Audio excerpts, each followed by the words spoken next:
Bhagavate Vasudevaya.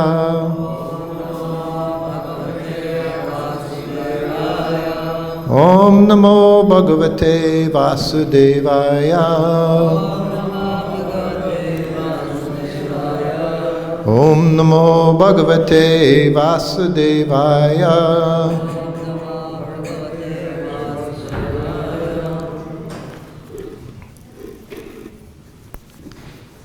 So today we're reading from Srimad Bhagavatam, Canto 10, Chapter 4, beginning a new chapter, Text 1. Sri Sukha Uvacha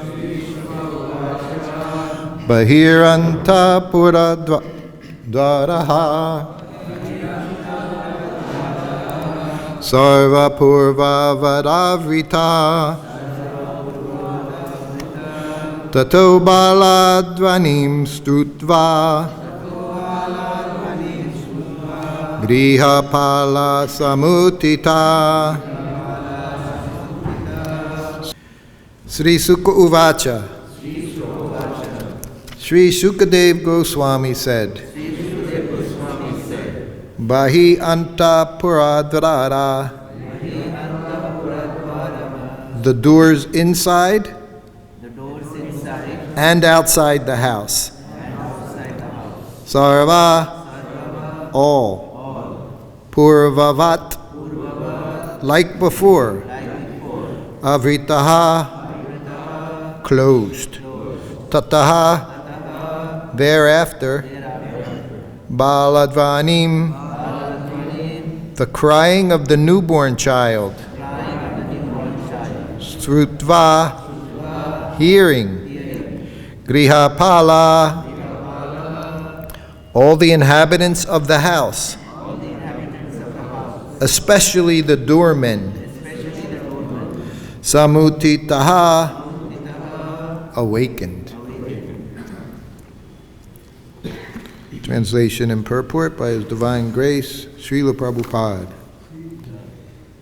Sukadev Goswami continued, My dear King Parikshit, the doors inside and outside the house closed as before. Therefore, the inhabitants of the house, especially the watchmen, heard the crying of the newborn child and thus awakened from their beds. Purport. The activities of Yogamaya are distinctly visible in this chapter, in which Devaki and Vasudev excuse Kamsa for his many devious, atrocious activities, and Kamsa becomes repentant and falls at their feet. Before the awakening of the watchmen and the others in the prison house, many other things happened. Krishna was born and transferred to the home of Yasoda in Gokula. The strong doors opened and again closed, and Vasudeva resumed his former condition of being shackled. The watchmen, however, could not understand all this. They awakened only when they heard the crying of the newborn child, Yogamaya. Srila Vishwanath Chakravarti Thakur has remarked that the watchmen were just like dogs. At night, the dogs in the street act like watchmen. If one dog barks, many other dogs immediately follow it by barking. Although the street dogs are not appointed by anyone to act as watchmen, they think they are responsible for protecting the neighborhood. And as soon as someone unknown enters it, they all begin to bark. Both Yogamaya and Mahamaya act in all material activities. Prakrite kriyamanani gunai karmani sarvashaha. But although the energy of the Supreme Personality of Godhead acts under the Supreme Lord's direction, maya dakshena prakrite suyate sacharacharam. Dog-like watchmen, such as politicians and diplomats, think they are protecting their neighborhoods from the dangers of the outside world. These are the actions of Maya. But one who surrenders to Krishna is relieved of the protection afforded by the dogs and dog-like guardians of this material world. Translation, Sukadev Goswami continued, "My dear King Parikshit, the doors inside and outside the house closed as before. Therefore the inhabitants of the house, especially the watchmen, heard the crying of the newborn child and thus awakened from their beds."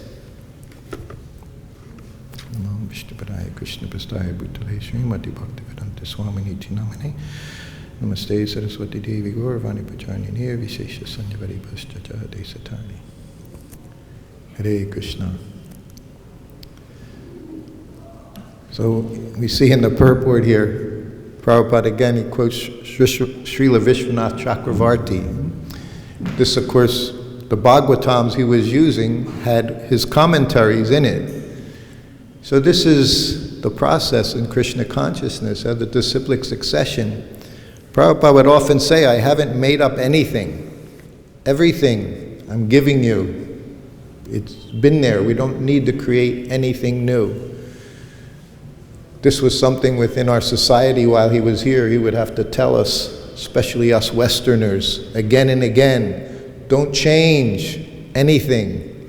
I've given you everything. He always liked us to keep everything very simple. And Prabhupada goes on about dogs. Prabhupada had a very special relationship with the animals, because just like this was all going on in the middle of the night, Prabhupada was doing his translating work at these hours, 1 o'clock, 2 o'clock in the morning. So he was always very aware of all the noises going on around him, particularly these dogs, as he describes here. One night, while he was translating, he's listening to these dogs barking and barking and barking. And he described the life of a dog. Of course, the life of a dog, when Prabhupada was here in 1972, even in India it's changed so much. And the life of a dog in the West was very different than what Prabhupada's description is. So Prabhupada was saying they're the most unfortunate birth, he said, to get birth as a dog. He said they're condemned. They're so unfortunate, he said, it's not even, he said, their position is they're always hungry. They're starving. This is street dogs we have around here. Of course, our street dogs are also a little better off than many of the other street dogs because the devotees are compassionate. But as he was saying this, he was saying, even giving them the compassion, he said, they're so condemned, they don't even warrant compassion. He said, this is a dog. He said, they're despised. He said, but they have one good quality. What's that quality? Even they're despised, they're condemned, they're most unfortunate, they're starving. He said, and if you feed them, he said they'll even howl and bark more. So even by feeding them, you're not doing anyone any good, because they become more aggressive. But despite all that, they have one good quality. Loyalty? Yes, loyal. He said faithful. Loyalty, they're faithful. So that's very good quality. And then he told a story about a dog, a man, and a baby. And so this man just had a little baby, and he had his dog, and he heard some noise outside the house. So he put the baby on the bed, and then he left his dog with the baby, and he went outside to see what the noise was. So he's roaming around for a few minutes, and then he sees blood on the ground. And his dog runs out from behind the bushes, and the dog has blood on its mouth. So immediately he becomes in anxiety, and he figures, where's the baby? He runs back into the house, and he doesn't see the baby. So now he figures right away the dog's attacked the baby, but he can't find the baby, doesn't hear the baby. So now he's desperate and immediately thinks, the dog did it. So he goes in his house and he gets a gun. And he goes back outside and the dog's just sitting there, just sitting looking at him faithfully. And the man, and he just, and he shoots the dog, kills the dog. As soon as he fires the gun, the baby starts crying. So then he runs back into the house and he finds the baby under the bed. So now he said, what has happened? And the baby's fine. So then he starts walking back out of the house and he's following the blood and he goes behind the bushes. And behind the bushes is a dead fox, blood all over it. So the fox came, Prabhupada said the fox came, of course, to attack the baby. So the dog protected the baby, went, killed the fox, and dragged it behind the bushes and left it there. So now, of course, he was very upset, his faithful dog. So Prabhupada said this is the only good quality, he said, of the dog, is they're faithful. He said, and the purport is that if a disciple is not faithful to his spiritual master, he's lower than a dog. So this is the position of disciple to the spiritual master. Everything, and faith, what does faith? Faithful. You're full of faith, complete faith in the words of the spiritual master, in the orders of the spiritual master. This is the business of disciple. No matter what's going on, no matter what difficulties are there, no matter what troubles are there, imagine this dog. He used that example, the dog sitting there. Despite everything, the dog just sat there. Whatever his master wanted, that's okay. Whatever predicament he puts me in, I accept that. So that's disciple. We see that in the life of Srila Prabhupada. As he would tell the story, he left. He said, what possibility did I have of doing anything when I went to America? He said, I was a 70-year-old man with no money and a few books. He said, what was the possibility of anything becoming successful? He said it was truly a miracle. But the miracle, as he would always say, is he simply followed the orders. He had that complete faith, loyalty. She said loyalty. Many times people would ask me my favorite quality of Srila Prabhupada. And of course, they ask me my favorite stories about Prabhupada. There's so many, it's always hard to pick number one. Number one. And qualities was the same. And I often think what I appreciated most was his sense of humor, his laughing. But really what was above everything else was Prabhupada's loyalty, his loyalty to his disciples, his loyalty to his followers in ISKCON society. When Prabhupada accepted a disciple, he guarantees them he's going to take you back home, back to Godhead. He said, even if he has to come back again and again, he would say, so don't make me come back. Be faithful. Follow the orders of your spiritual master. Don't invent anything. Don't find some better situation. No, simply following the orders. This was what Prabhupada did. And because of that, he was successful. Here he announced this morning, Dharmatma announced this morning, a god brother of ours. He was a close friend of mine, Hams Avatar. He passed away yesterday. He had stage 4 cancer in his larynx, in his lungs. Not his lungs too, but his larynx. And he opted not to do chemotherapy. He tried natural things, it didn't work. And about 2 months ago, they told him he has some weeks, and he just set up in hospice situation with devotees. His wife's name was Yogamaya, and she took care of him with others. And he wrote many things in that last month.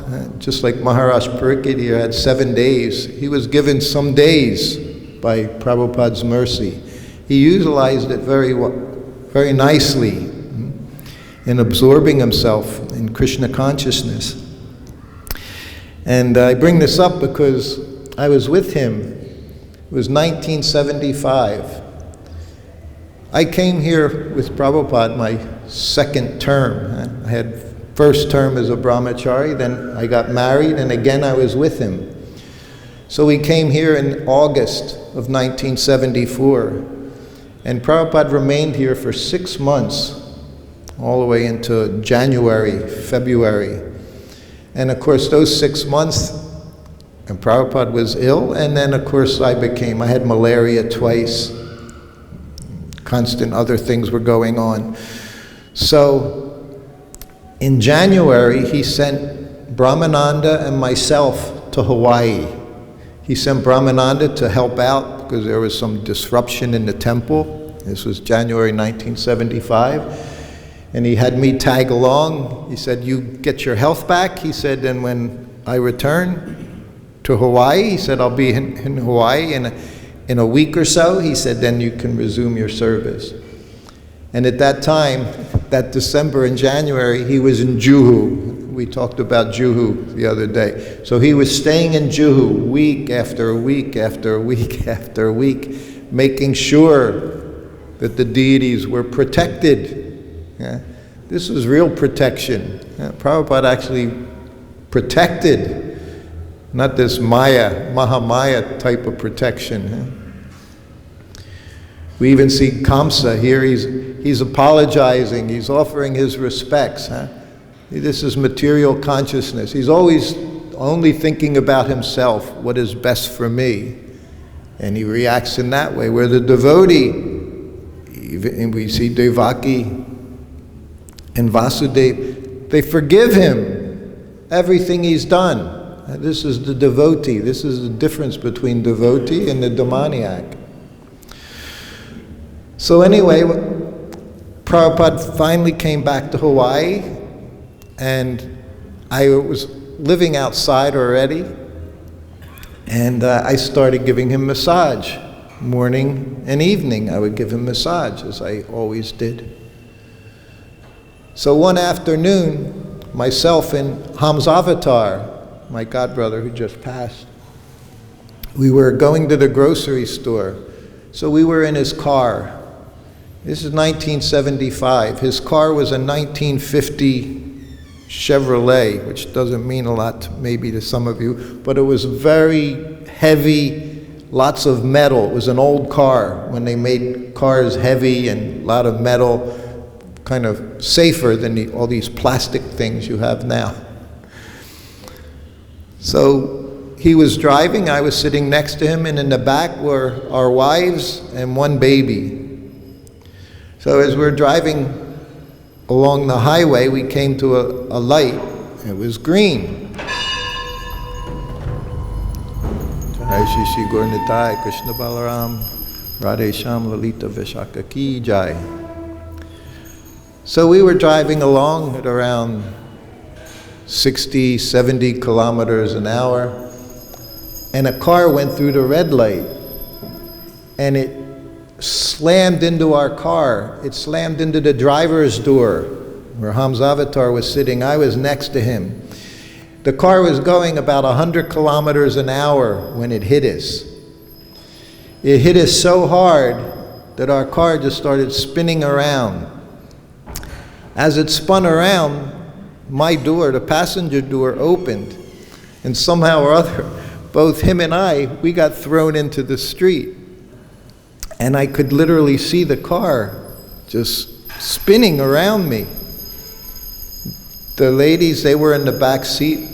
They were okay. Somehow or other, they were okay in the back seat. The people in the other car and 2 other cars, they all died in this accident. The people that hit us, naturally, they went right through the windshield. Just right through the windshield, lying in the street, blood all over.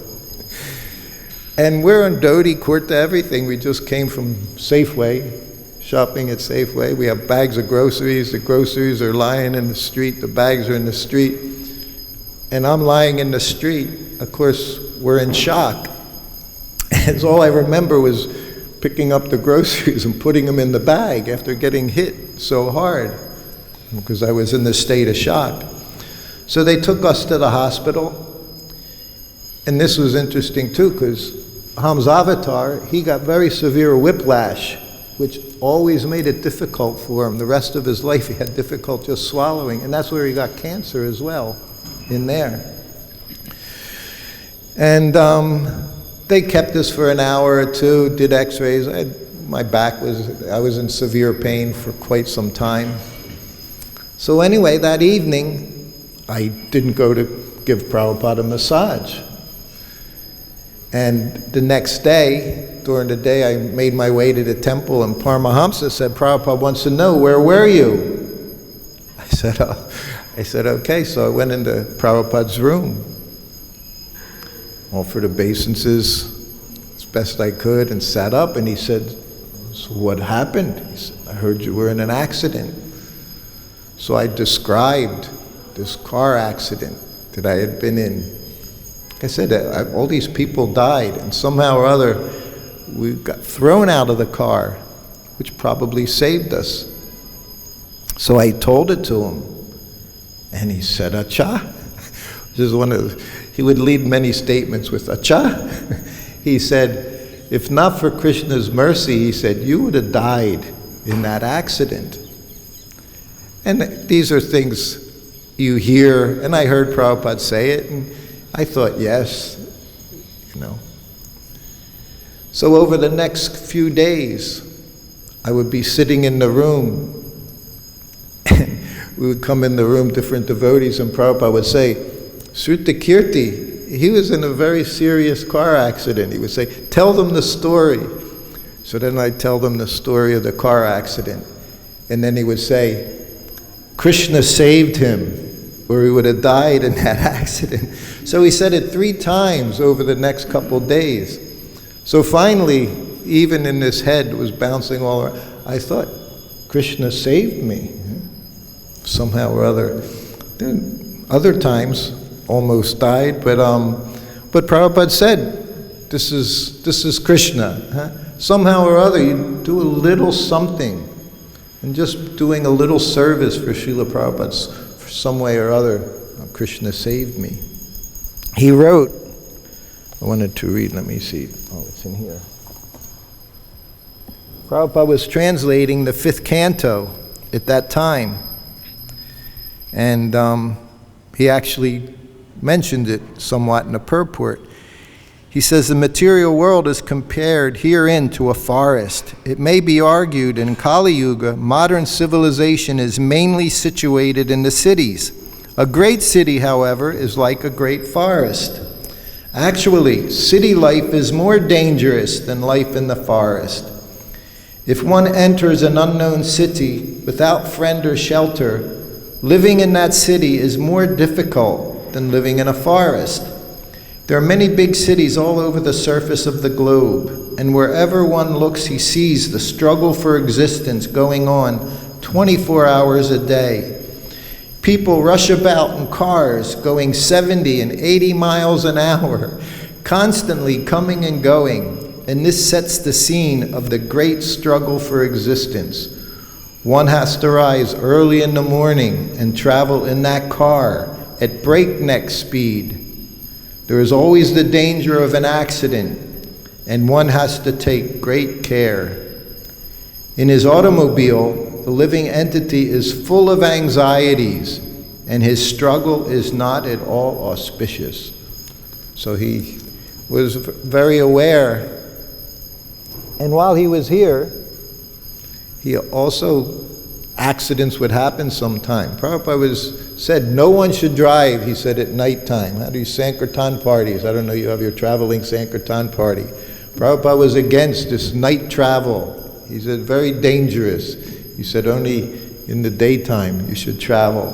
So these things have always been going on.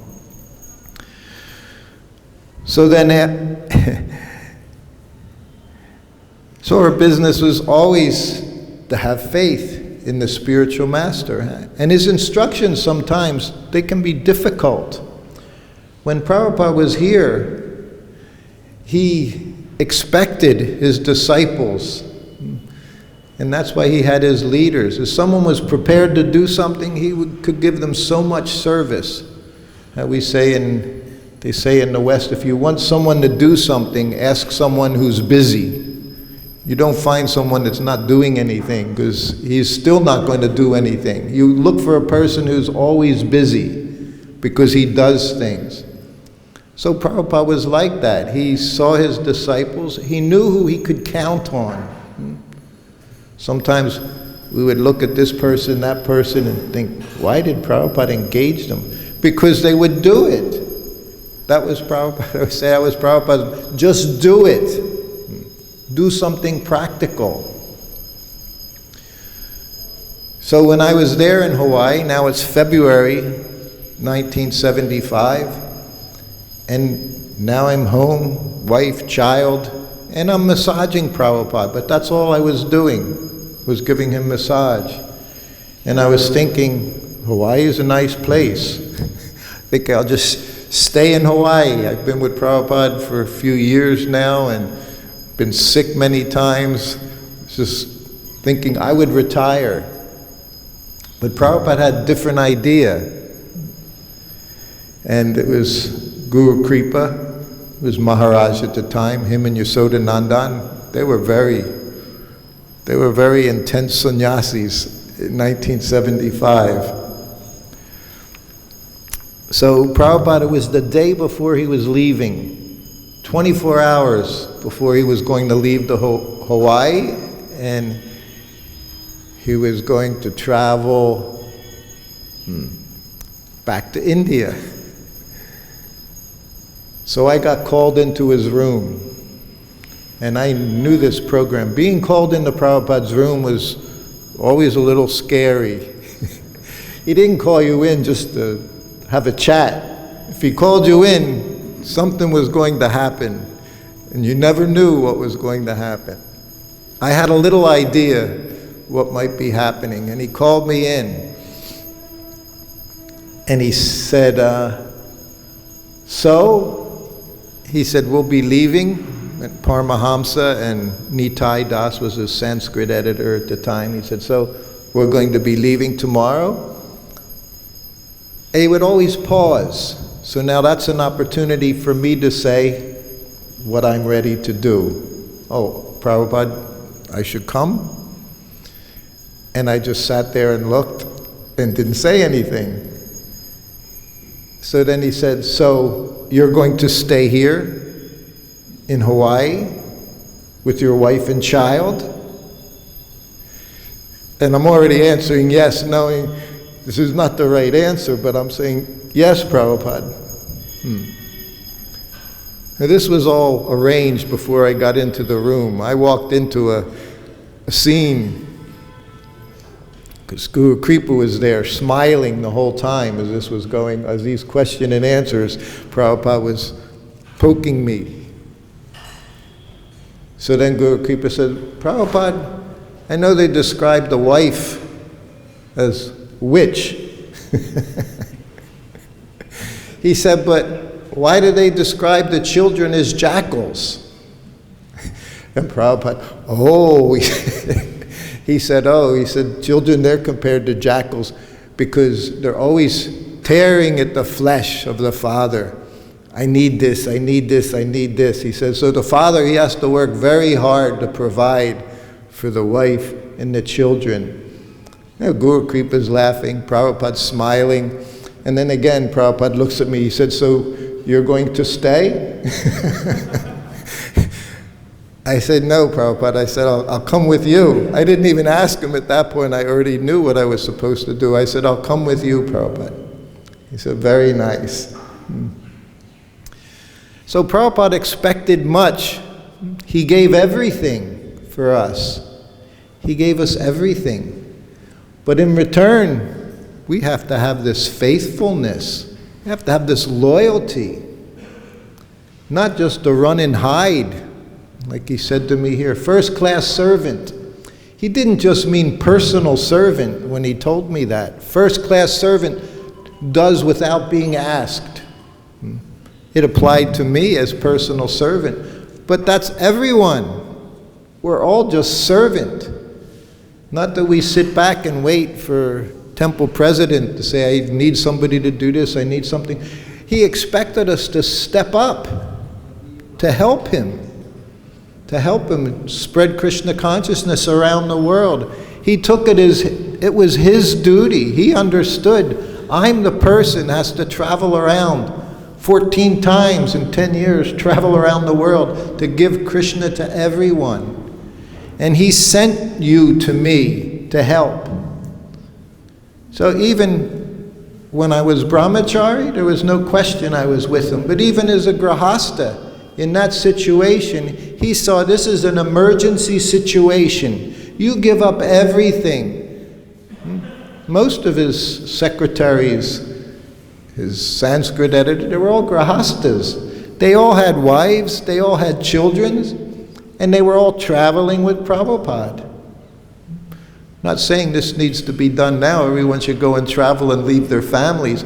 But there was a certain situation. Prabhupada expected everything from us.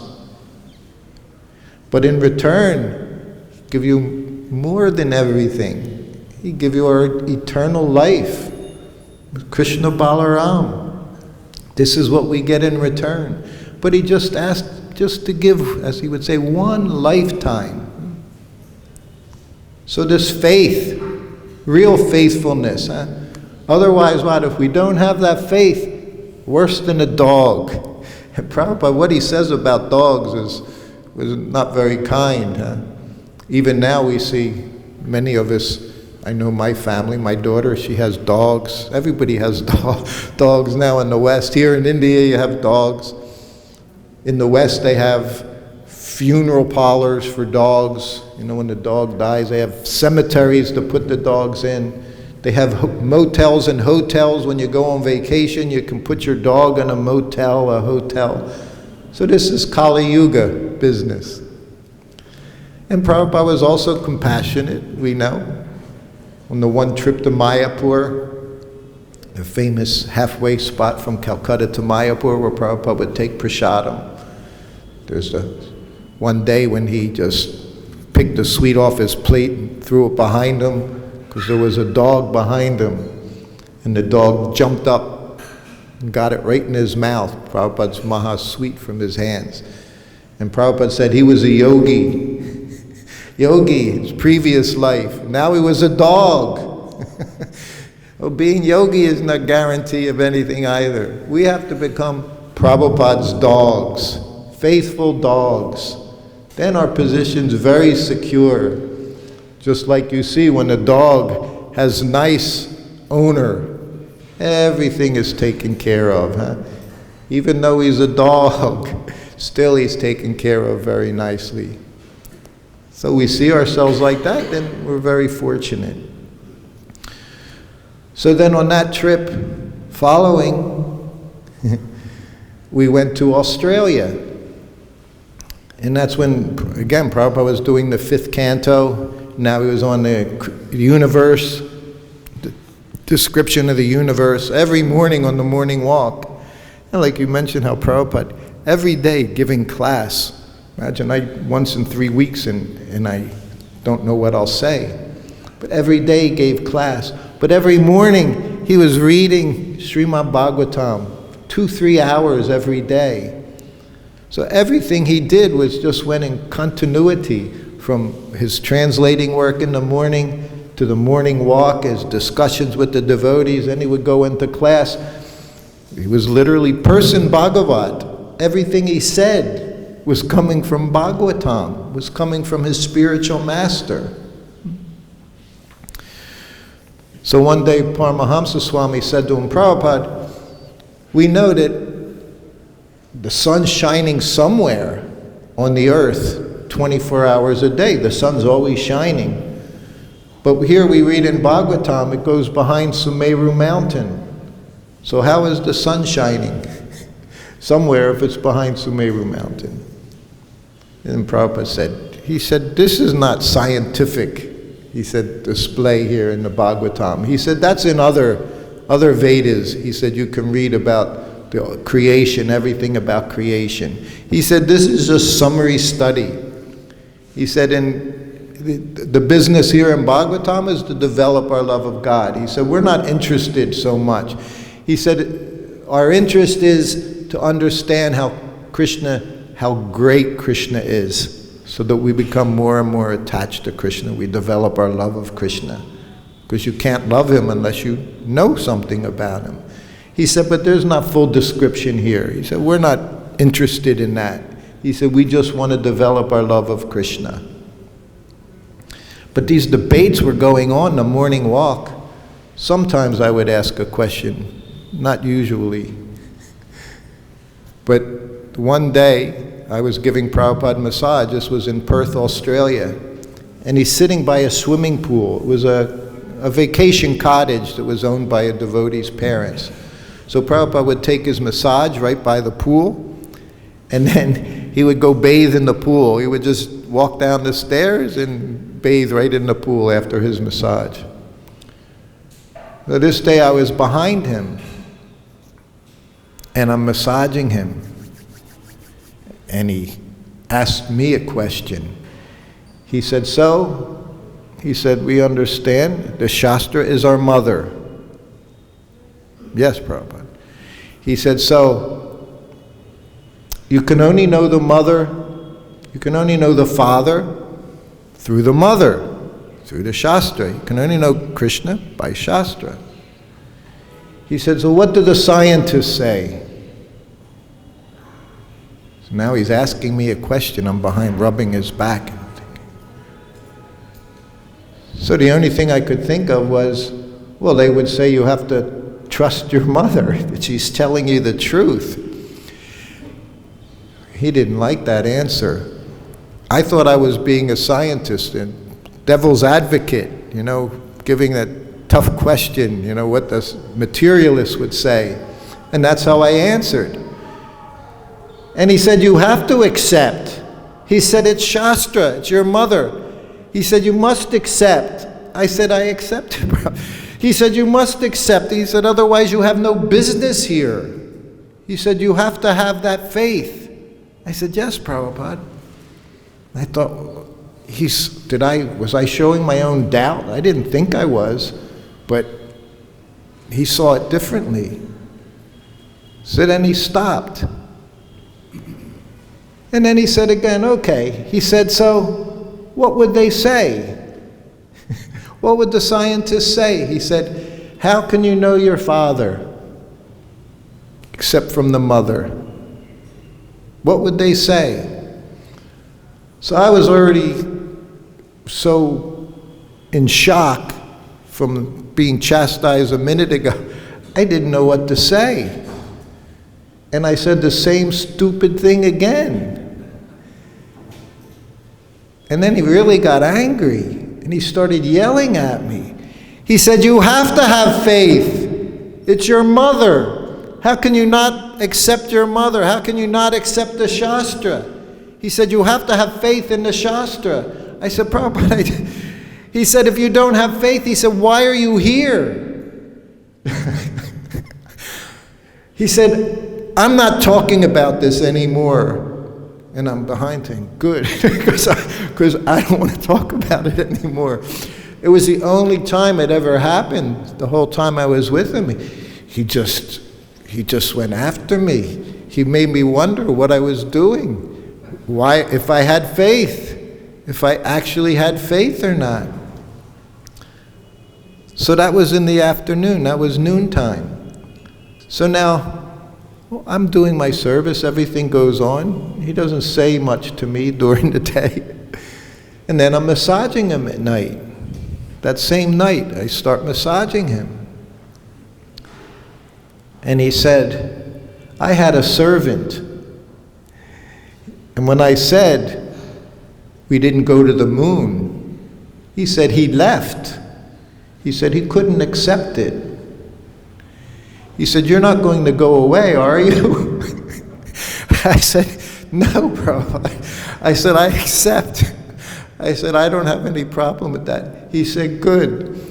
So he was actually, I guess, everything was going on, and he's talking all these things, and he was thinking, well, maybe Srutakirti, he's not accepting these things. Maybe he's going to go away like my other servant went away. Actually, many devotees went away because they didn't have faith. If we don't have faith, we have no business. Like he said, why are you here? Not just to eat and sleep. Few nice meals a day we get here at Krishna Hall. No, our business is do something for Srila Prabhupada.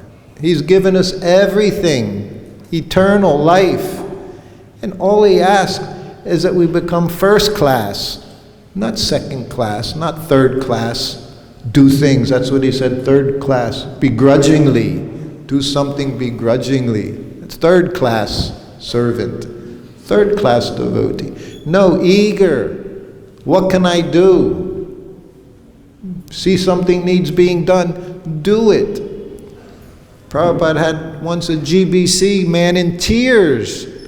He said, why are these pots dirty? He said, the GBC, Prabhupada, someone will be coming in to clean them. He said, this is Krishna's kitchen. There shouldn't be any dirty pots in here. He said, well, someone's coming. He said, you're here. He said, him, GBC. Prabhupada didn't care. ABC, XYZ, GBC, president, none of these. Everybody was servant. Everybody was his servant, there to help him. And whatever he wanted, if you could do that, you could make great progress in Krishna consciousness.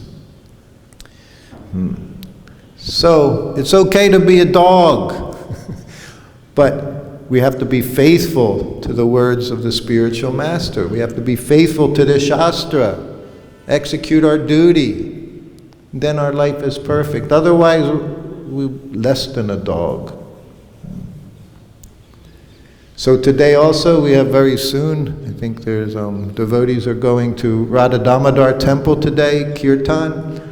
We also know it's a very, very special place for those of you who are going. Be sure you go to Prabhupada's rooms. Prabhupada said those rooms, the very center of the spiritual world. Because by the inspiration of Srila Rupa Goswami, Prabhupada started this Krishna consciousness movement. He conceived of it, he said, by inspiration of Rupa Goswami. So those rooms are a very special place to us as well. So if you do go there, be sure to go there and pay your respects to Srila Prabhupada there. His presence there is also very, very powerful, his sitting room there. So we have a few minutes left. Anyone has any questions or comments? Maharaja. Panchagoda Prabhu.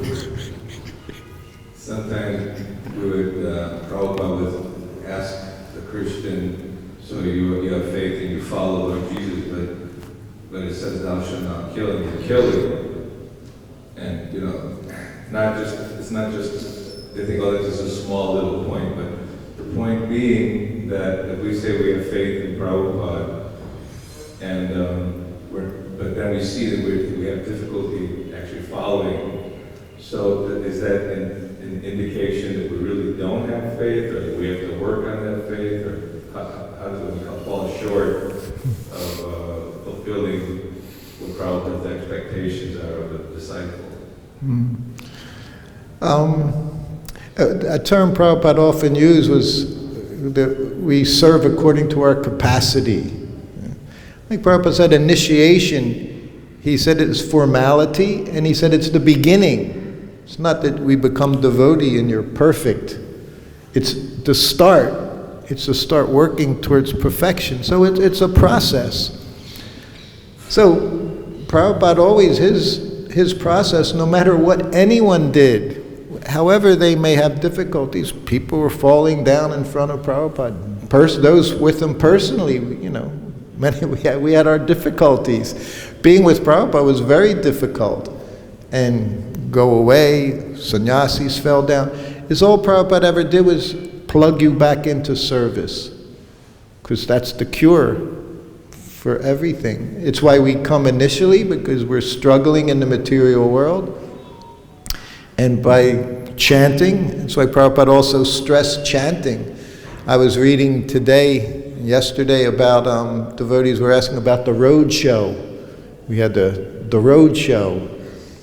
And it went on for about a year. And then finally Prabhupada just stopped it.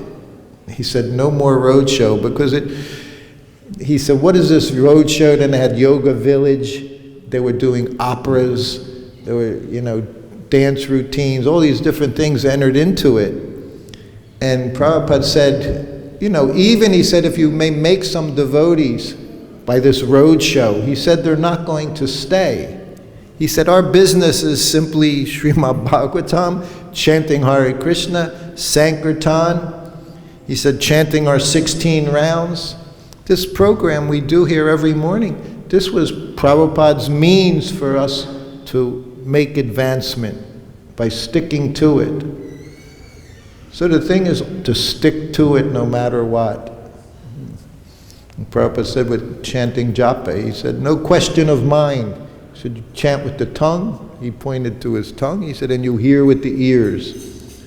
So gradually, these things over time will fall away. And it's important that younger devotees see senior people, whatever you want to call, older people that have been around, to see that the process does work. I'm here, I'm very happily here. I've been here for a year now, almost a year, because of this lockdown. It's my first winter in Vrindavan. And just being here is an austerity. Prabhupada, he came here for 2 days in the winter and he left, went somewhere else, In the summertime, sometimes he would come for a couple days and say, we've got to go somewhere else. It's too hot. So being here doing service, we've already accepted some austerities just to carry on here for Krishna Balaram in this temple. So by doing that, everything will come. Everything will come in time. Prabhupada, that's where the patience comes in. But we see over time, just like Prabhupada said, Krishna saved me, I would have died in that accident. I've encountered different things over the course of time where I see Krishna has protected me, and feel that protection. So that's how we begin to see Krishna more and more. So the process works. You're here for 20 years managing this temple, so. Working on it. Yes, that's what we do. We work on it. Prabhupada worked very, very hard to establish Krishna consciousness in the West. He spent his lifetime preparing, and it didn't go the way he planned. He said his idea was get a lot of money together, then he would have something to start the society. But everything got taken away. And then, of course, he said, we have everything, he said. Hare Krishna. Yes. About this corporate night time, the street. Yes. Anyone comes in like a common person, then they feel responsible for protecting all the neighbors. Yes. They have pride, good quality. Yes. They are thinking that our neighbor property should be protected. For that reason, they are barking for protection. Yes, that's the protection.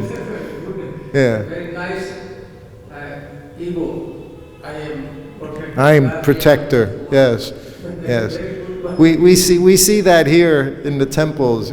You put the badge on someone, they're protecting. Krishna's doing all the protecting, everything. Otherwise, Maya is there, Yoga Maya, Mahamaya is there. Anything can happen right under our eyes without even knowing.